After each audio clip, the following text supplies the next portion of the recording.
দর্শক, গতকালকে ঠাকুরগাঁয়ে একটি সম্মেলন হলো, দ্বিবার্ষিক সম্মেলন বিএনপির। সেখানে ভার্চুয়ালি প্রধান অতিথির বক্তব্য দিয়েছেন তারেক রহমান। সেখান থেকে তিনি কিছু কথা ইম্পর্টেন্ট বলেছেন, আপনাদের সাথে নোট করে বলতে চাই। তারেক রহমান বলছেন যে একটা অদৃশ্য শক্তি নির্বাচন চায় না, তারা নির্বাচনকে ভণ্ডুল করতে চায়। তিনি তার নেতাকর্মীদের উদ্দেশ্যে বলেন, আপনারা এক একটা পোর খাওয়া নেতা, আপনাদের জন্যই বিএনপি আজ দেশের বড় দল। তা আপনাদের বলবো, আপনারা সব সময় এ ব্যাপারে সচেতন থাকবেন। বিশেষ করে আন্দোলন সংগ্রামে আপনারা যে ভূমিকা রেখেছেন, আগামীতেও রাখবেন, যাতে আমরা যে কোনো অপশক্তির বিরুদ্ধে মোকাবেলা করতে পারি। তার মানে তারেক রহমান তিনি নিজেও আশঙ্কা প্রকাশ করছেন যে আসলে ইলেকশনটা হবে কি না। বাংলাদেশে এই যে ফেব্রুয়ারিতে ইলেকশন হওয়ার কথা, সরকারের পক্ষ থেকে বলা হচ্ছে পৃথিবীর কোনো শক্তি নেই নির্বাচন বানচাল করার। সরকার খুবই আন্তরিক। তো আসলে কি নির্বাচন নিয়ে সত্যি কি বিএনপি এখনও কনফিউশনে আছে? দলের শীর্ষ নেতা তারেক রহমান তিনি সেই কথাই কালকে তার বক্তব্যে তুলে ধরেছেন। তার এই বক্তব্য থেকে মনে হচ্ছে যে তিনি আসলে সন্দিহান ফেব্রুয়ারিতে ইলেকশন হবে কি না।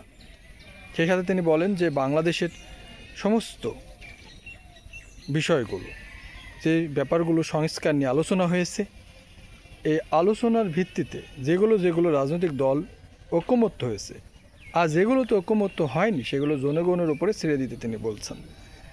সংস্কারের ব্যাপার নিয়ে আপনারা জানেন, জামাত, এনসিপি, ইসলামী দল, বিএনপি এদের মধ্যে কিন্তু মিল নেই।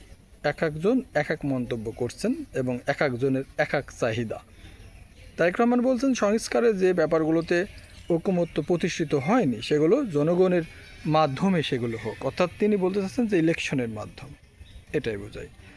ইলেকশন হলেই জনগণ সিদ্ধান্ত নেবে কী ধরনের সিচুয়েশন তৈরি হয়। তারেক রহমান কথাটা একদম মন্দ বলেননি আমার কাছে মনে হয়েছে, কারণ রাজনৈতিক দলগুলো তাদের নিজস্ব চিন্তাভাবনা, আদর্শ, পার্সোনাল থিং থাকতে পারে, কিন্তু যেগুলো মিল হচ্ছে না সেগুলো তিনি জনগণের উপরে ছেড়ে দিতে চেয়েছেন। তাহলে এখান থেকে আমি কথা ধরতে চাই, সেটা হচ্ছে যেমন জামাতের দাবি হচ্ছে গণভোট। জামাত বলছে পিয়ার ইলেকশন ছাড়া তারা ইলেকশনে যাবে না, গণভোট চায়। তাহলে এক্ষেত্রে কি তারেক রহমান রাজি হবেন গণভোটের জন্য? এটাই আমার প্রশ্ন। তাহলে তারেক রহমান যদি গণভোটে রাজি হয়, তাহলে দেখা যাক জনগণ কী সিদ্ধান্ত নেয়। আগামী দিনে রাজনৈতিক পরিবেশটা অত্যন্ত জটিল আকার ধারণ করবে, দিনে দিনে সেটাই বোঝা যাচ্ছে। তারেক রহমানের বক্তব্য আগামীতে কীভাবে জামাত রিয়াকশন দেয় সেটাও আমরা জানার অপেক্ষায় থাকবো। দর্শক, চ্যানেল নতুন যারা এসেছেন সাবস্ক্রাইব করে দেবেন, লাইক, কমেন্ট, শেয়ার করবেন। আর অবশ্যই আপনার শুভকামনা, আপনি থাকুন সুস্থ, এই প্রত্যাশা। ভালো থাকবেন, দেখা হবে নতুন ভিডিওতে।